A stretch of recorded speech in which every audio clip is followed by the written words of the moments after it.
दोस्तों सभी को नमस्कार। अपना जो सोइल साइंस या मृदा विज्ञान का पहला टॉपिक था मृदा परिच्छेदिका वह है कल पूरा हो चुका था। आज का हमारा मृदा विज्ञान का टॉपिक नंबर दूसरा रहेगा, जिसमें हम पढ़ेंगे volume composition of the soil या मृदा का आयतनात्मक संगठन बोल दो या मृदा का संगठन। यानी कि मृदा का संगठन से आशय हैं कि मृदा में कौन कौन से पदार्थ कितनी कितनी मात्रा में पाए जाते हैं, उसमें कार्बनिक पदार्थ कितनी मात्रा में और अकार्बनिक कितनी मात्रा में पाए जाते हैं, मृदा जल और वायु कितनी कितनी मात्रा में पाए जाते हैं। इस सभी की बातों का अध्ययन इस अध्याय में हम करने वाले हैं। तो देखिए, समझने के लिए एक स्ट्रक्चर के द्वारा समझेंगे हम कि इसमें कौन कौन से संगठन होते हैं मृदा में। ठीक समझिए, देखिए ये जैसे मान ले मृदा है जिसमें 50% तो क्या है, रंध्रावकाश, रंध्रावकाश,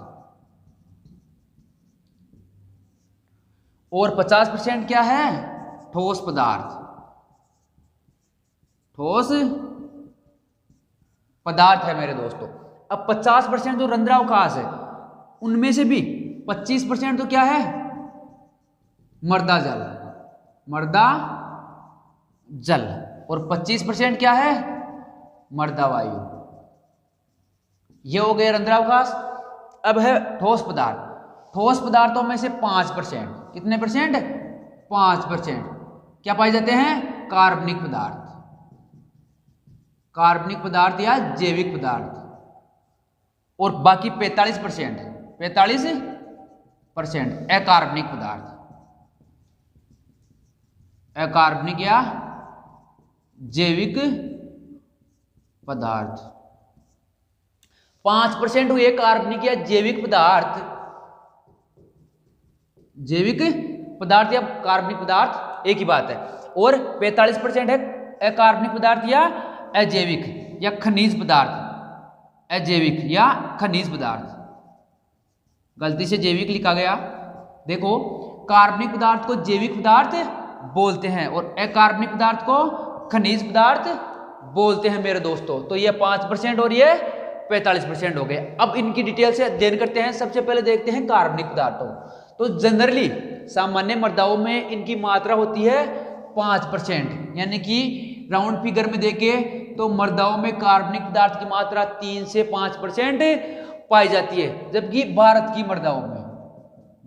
मृदाओं में यह मात्रा होती है मेरे दोस्तों 0.5% से कम होती है। जबकि राजस्थान की मृदाओं में यह होती है 0.1% होती है। जबकि जैविक मृदा में यह मात्रा होती है 20% से अधिक। दोस्तों इंपॉर्टेंट है ये, डबल स्टार लगा लो। कृषि पर्यवेक्षक एग्जाम 2015 में पूछा हुआ क्वेश्चन था ये कि ऐसी कौन सी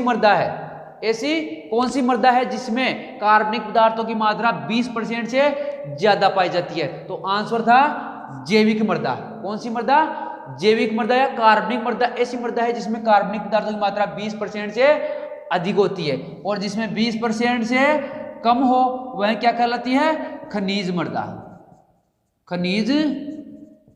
कहलाती है। तो ये फैक्ट हो गया कि सामान्यतः 5% और आपके राउंड फिगर में 3 से 5% कार्बनिक पदार्थ पाए जाते हैं, और भारत की मृदाओं में यह मात्रा होती है 0.5% से कम, राजस्थान की में 0.1%, और जैविक मृदा में 20% से अधिक, और खनिज मृदा में ये 20% से कम होते हैं। ये हो गए दोस्तों कार्बनिक पदार्थ। अब ये कार्बनिक पदार्थ मृदा में आए कहां से, तो ये दोस्तों आते हैं अपने पशु अवशेष, फसल अवशेष, पौधों के अवशेष आदि से ये कार्बनिक पदार्थ आते हैं मेरे दोस्तों। अब है अकार्बनिक पदार्थ या खनिज पदार्थ। तो ये आते हैं कहां से, चट्टानों से। कहां से, चट्टानों से या चट्टानों के अपक्षरण से खनिज पदार्थ आते हैं या अकार्बनिक पदार्थ आते हैं। तो अकार्बनिक पदार्थ या खनिज पदार्थ कौन कौन से होते हैं, तो एक तो होते हैं प्राथमिक खनिज होते हैं, और एक होते हैं द्वितीयक खनिज।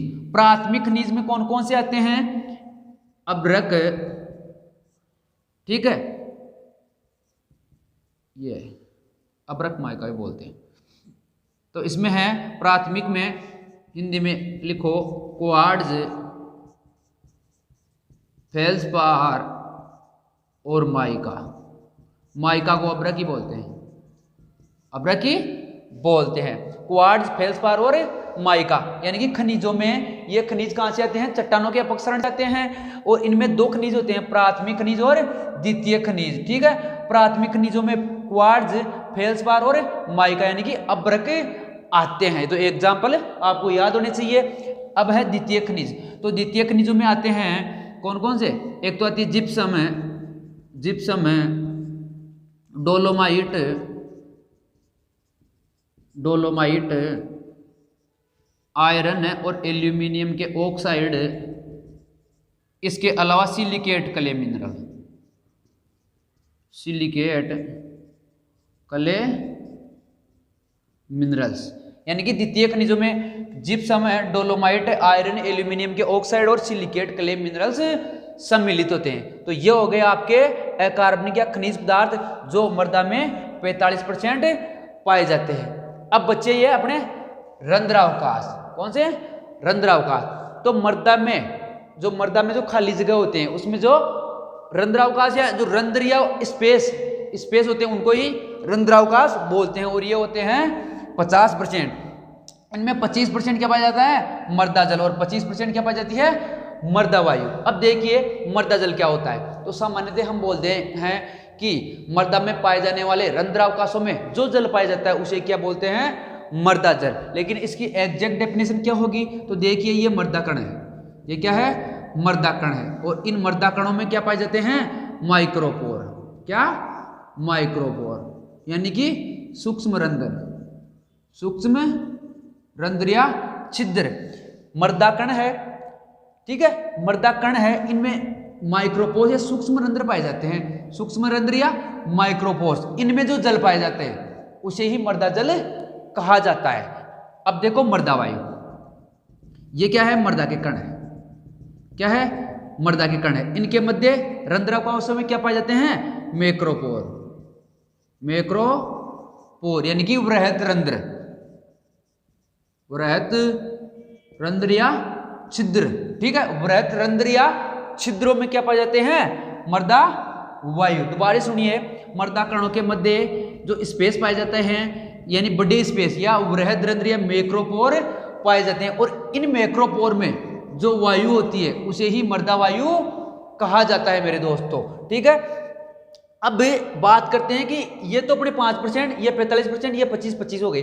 लेकिन ये मृदा जल और मृदा वायु जरूरी नहीं कि 25-25 ही हो, ये कम ज्यादा होते रहते हैं। यानी कि मृदा जल मृदा वायु में कम या ज्यादा हो सकता है और मृदा वायु भी कम या ज्यादा हो सकती है। यानी कि मृदा जल और मृदा वायु मृदा में फिक्स नहीं है कि 25-25% हो। यह डिपेंड करता है मृदा की प्रकृति और मौसम पर। मृदा की प्रकृति से बालू हो तो उसमें मृदा जल कम पाया जाएगा और वायु ज्यादा पाई जाएगी। जैसे कले हैं तो कले में मृदा जल ज्यादा पाएगा और मृदा वायु कम पाएगी, और बालू में मृदा वायु ज्यादा और जल कम पाया जाएगा। इसके अलावा मौसम पर डिपेंड कैसे करता है? जैसे कोई बरसात के मौसम है तो बरसात का मौसम में मृदा जल ज्यादा पाया जाएगा और वायु कम पाई जाएगी, और गर्मियों में मृदा वायु ज्यादा और मृदा जल मृदा में कम पाया जाएगा। तो ये डिपेंड करते हैं मौसम और मृदा की प्रकृति पर। ठीक है तो मेरे दोस्तों, अब बात करते हैं कि मृदा जल मृदा में कौन कौन सा पाया जाता है। तो देखिए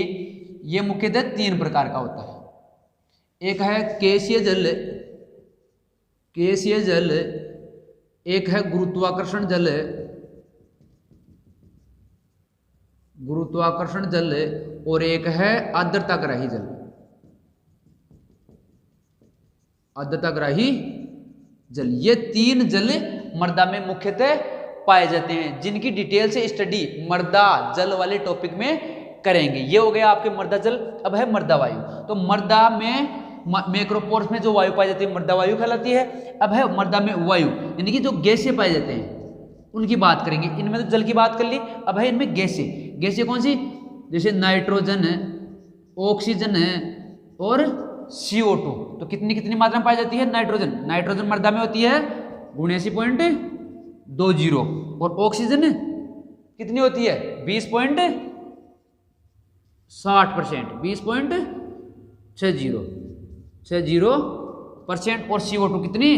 0.7 3%, यानी कि मृदा में जो CO2 की मात्रा होती है वह वायुमंडल की अपेक्षा 8 से 10 गुना ज्यादा होती है। यानी कि वायुमंडल में तो 0.03% और इसमें 0.3% पाई जाती है। तो ये हो गया दोस्तों आज का हमारा टॉपिक नंबर है मृदा का दूसरा, जिसमें हमने पढ़ा मृदा का आयतनात्मक संगठन, यानी कि volume composition of the soil, या मृदा का संगठन बोल दो या मृदा का आयतनात्मक संगठन बोल दो, एक ही बात है मेरे दोस्तों। धन्यवाद दोस्तों, मिलते हैं अगले वीडियो के साथ।